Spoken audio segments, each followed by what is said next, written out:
Council member, Oceania 2019, followed by the presentation of the trophy to the captain.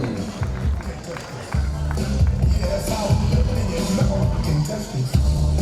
Look at my eyes. You can't touch this.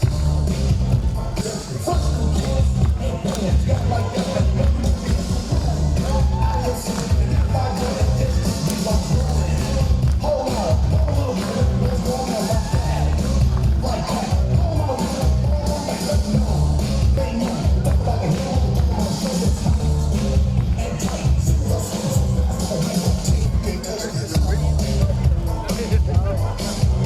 Ladies and gentlemen, I invite our Prime Minister to please present the trophy to the winning captain of the Australian team, your Oceania Sevens champions, 2019. I now invite the members of the Australian team to please join him on stage for the presentation of the award. Earlier on this evening, ladies and gentlemen, the Australian women were crowned champions at Oceania 2019, and it's only fitting that the Australians take up the men's championship as well. I know I probably will make it home alive by saying this, but ladies and gentlemen,